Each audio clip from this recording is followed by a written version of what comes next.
sounds like Europe. Cross-border podcasting. Hello and welcome to Sounds Like Europe, Cross-Border Podcasting, a project brought to you by WePod. I am your host, Javi Caminero.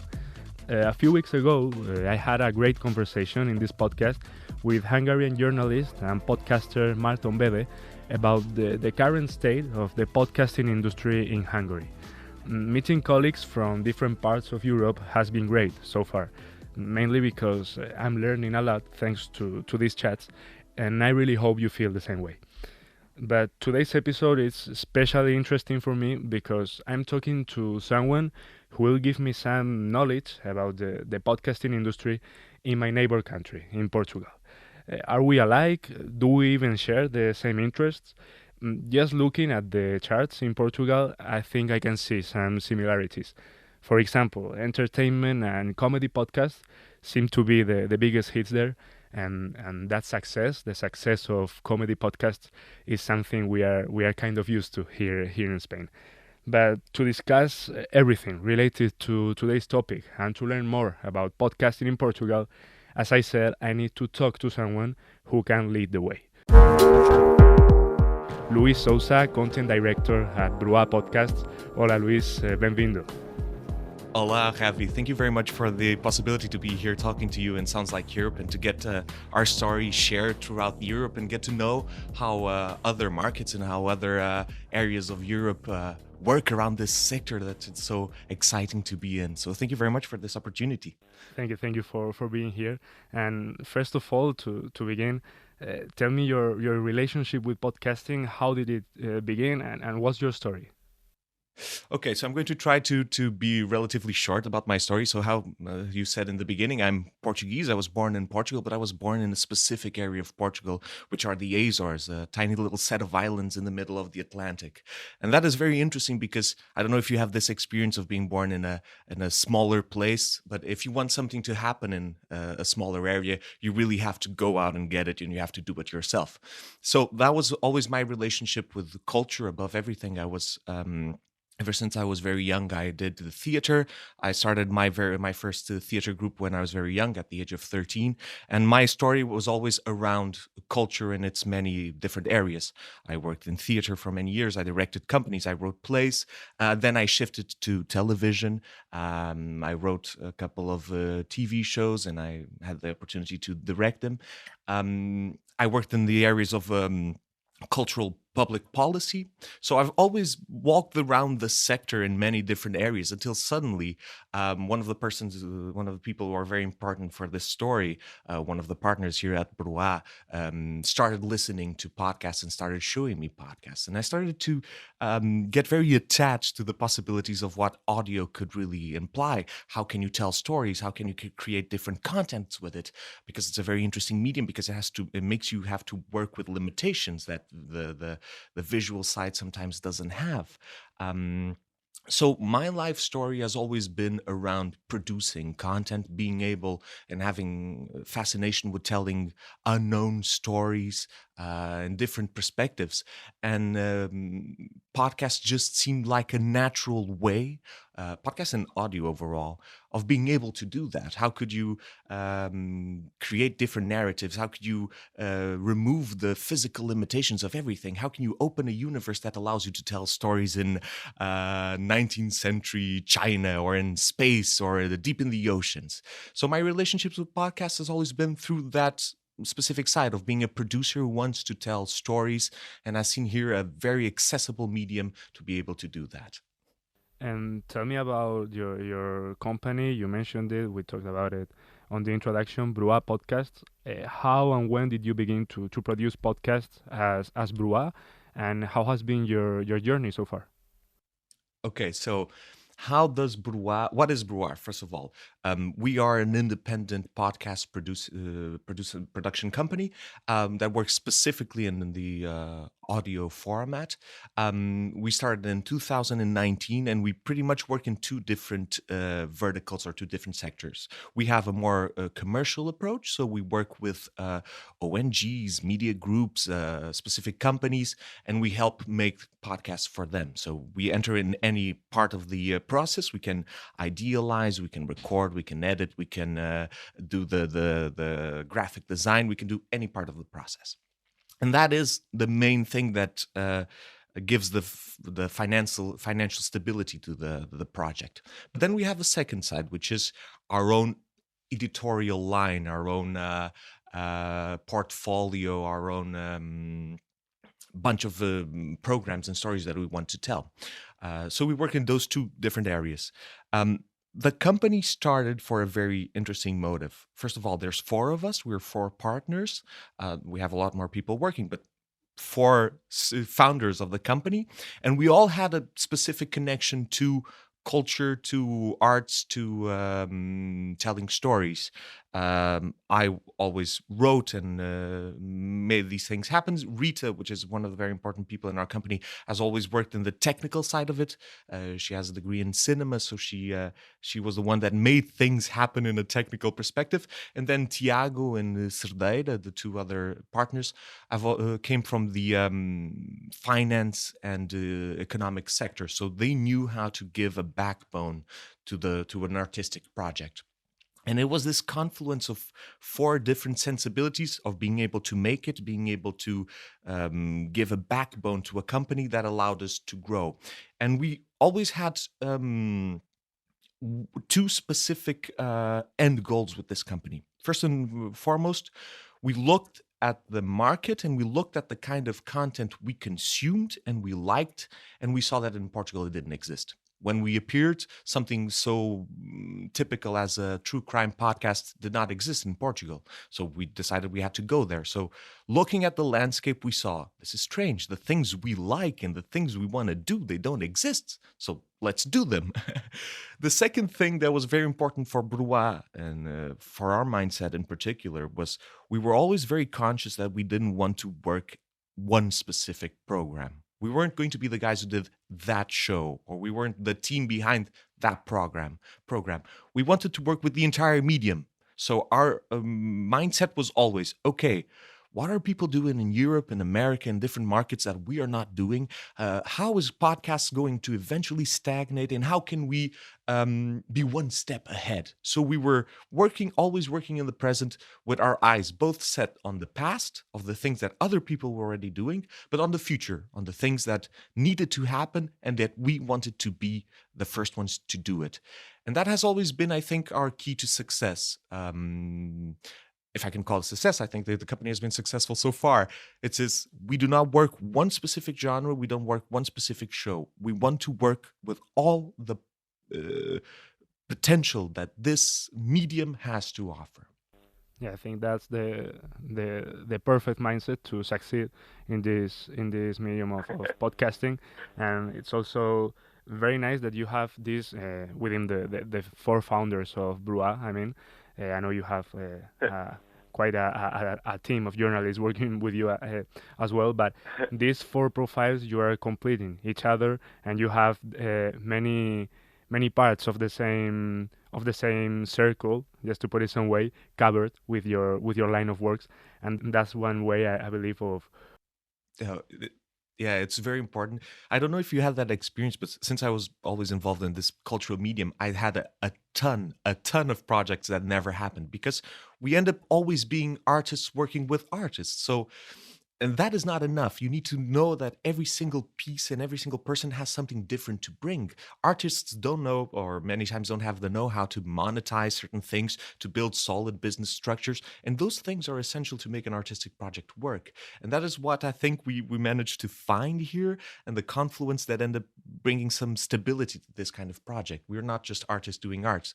We were artists and financiers and people who had the know-how in business, all working together to make a viable project. Yeah, that's where your expertise can help, and it's important to highlight as well that, as you said, you are an independent producing company. And how would you describe your current situation and your trajectory as an independent producing company? Is it easy or is it hard to thrive in Portugal under these circumstances?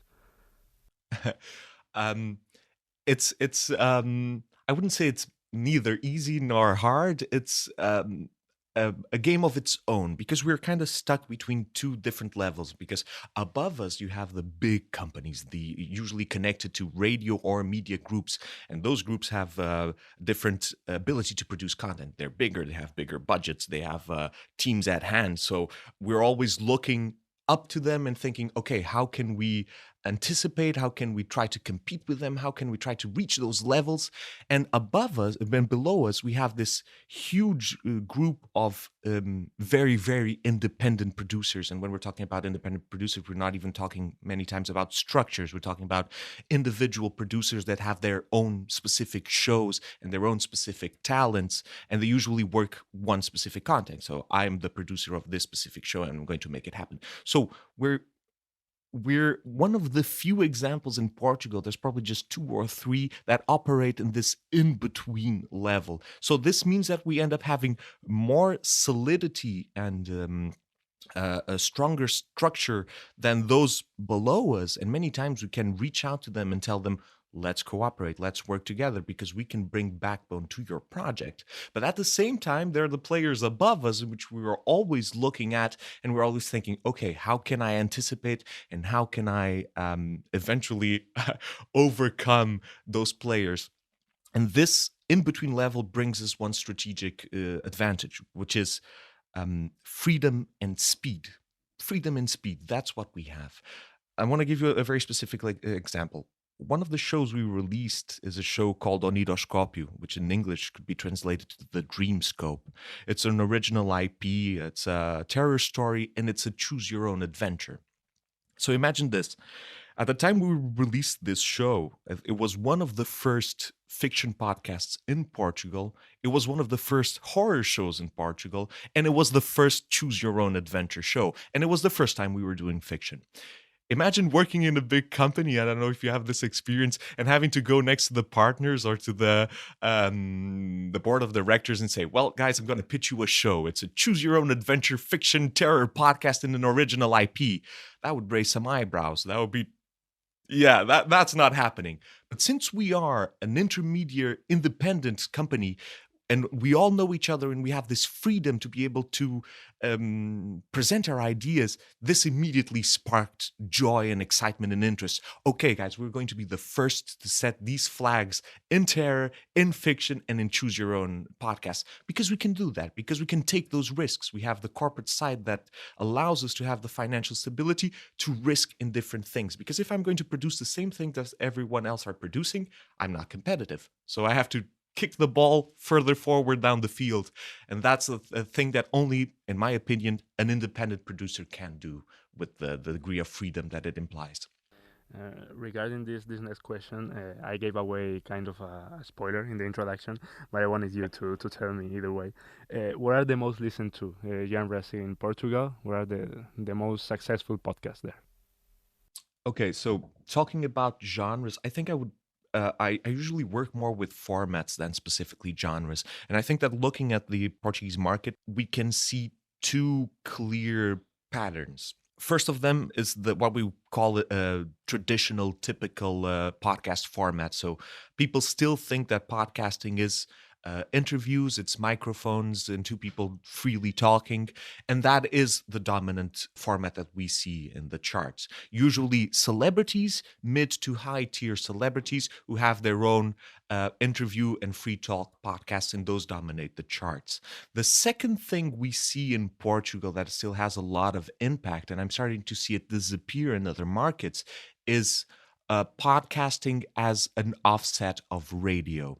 So radio producers who already have their radio shows and they have specific segments or specific bits who are very popular, end up turning that into a side product, which is podcasts, and those dominate the charts. So I think if I had to say, we still have a very early market, a very newborn market. We're still trying to understand different things. So it's still a very traditional market. Celebrities tend to dominate. The format tends to be interview or an offput of radio. And what do you expect from the future of podcasting once this market grows and and gains some maturity. What do you expect, both for Portugal and for Bruá? First and foremost, you did give me that little nudge in the intro about comedy. Comedy is definitely one of the dominant genres of content that's consumed in Portugal. The other one, I would say, it's probably news or news related. But I think the primordial, the main one, is more comic like. What do I think is going to be the shift for the genre, for the medium, and what's going to come here? I think that we eventually, especially if we predict that our markets are going to grow the same way as the American market or the English market or even the Spanish and the Italian market, I think we're going to slowly shift towards narrative podcasting. We're going to work with fiction. We're going to have more or less free-flowing formats, more previously written, and we're going to start addressing podcasting as we would address the cinema industry or the television industry. Big productions, bigger budgets, things with deep, rich sound design, good scripts, good stories, narrative fictional. That's, I think, we're going to go away from the free flowing into the scripted, the pre-prepared, the deep, rich audio environments, and that's what we already in Bruá are anticipating. At this present moment, all of our shows are narrative, all our shows are previously written, all of our shows have these sound landscapes added to them, and we've already did a lot of experiences with fiction per se, with actors, with building a podcast as you were building a movie or a new TV show. I think that is the immediate shift that the industry is going to do in the near future. In the far, far future, and a couple of years from now, I think eventually we're going to start opening different kind of questions, namely, how does podcast and how does audio interact with the physical space? Because that's one of the limitations we have with audio. Audio isn't physical. Audio, you cannot touch it, you cannot see it, it's hard to interact with it. And I think one of the challenges we have to deal in the future is interaction. How do you create interactive content? How can you insert podcasts into a physical space? Is it a QR code? Is it an interactive exposition in which you listen to like a haunted horror story within a house? How do you break this element of interactivity? By example, the show I was talking to you about, Niroscópio, it is an interactive show because you choose the path you want to take. So there is an element of play and of action between the listener and the content. And I think that in the future, that's the key we have to open and to break. How does the listener get to interact directly with the content and not just in a passive way as a listener? And we're already playing around with some things here. We're building some prototypes. We're trying different things. But I think that's the distant future, the year 4000 of podcasting. Here in WePod, looking into the future as well, as you may know, we are working in cross-border co-productions between different European partners. We are neighbors. We share this passion for journalism. I can feel it in your voice. Do you think that doing something similar between Spain and Portugal will be beneficial for podcasting in both our countries? Oh, definitely. We share a history. Sometimes it's a bit of a provocative history between our two countries because since we don't have any other neighbors, we've always had this big neighbor right next to us, which is Spain, but we have a ton of conjoined histories. And I think we need to explore that. And we need to start making know-how shift throughout Europe because we have very dominant markets in America and we have many disparate know-hows and tinier or bigger markets in Europe. And the flow of information needs to start flowing between all of us. I think it's projects like these that allow us to sit down and to be able to discuss and to create to break some of the boundaries. By example, I got to admit we are a very small country, we're a very small market. And sometimes when we look at Italy and to France and to Spain, we see such big countries with such developed market, and we tend to sometimes feel a bit left out, you know? We're so tiny here in our corner of Europe. And the ability of being able to talk between all of us, it's amazing to let us feel that we have partners in other places and that we can grow. And even if our markets eventually are tiny in Portugal, we could grow with the Spanish market or with the Italian market or the French market, because we can all work together to promote different stories. We already have here in Bruá a huge set of stories that are set between Portugal and Spain, Portugal and France, Portugal and Italy. And it's one of the things we want to do in the future, is to bridge those gaps between other European countries. Yeah, that's quite the answer, and I hope I'm not the only one taking notes while listening to you.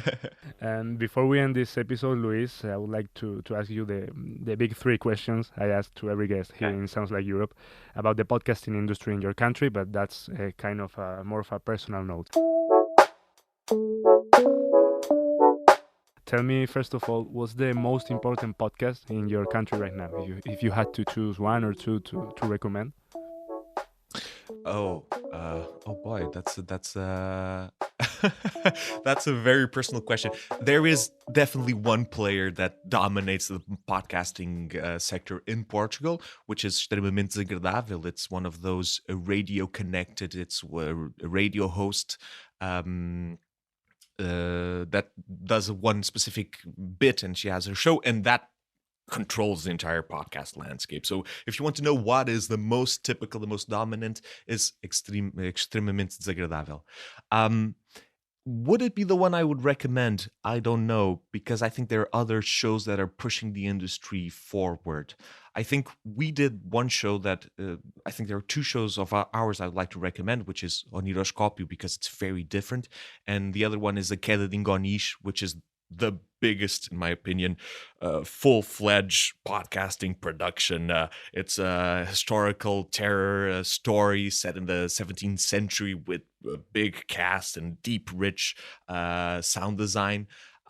So if you want to know what is the market in Portugal, Extremamente Desagradável. If you want to know what the market in Portugal can become, A Queda de Ingonish or Oniroscópio by Bruá, which is an amazing production company, by the way. I've heard great things.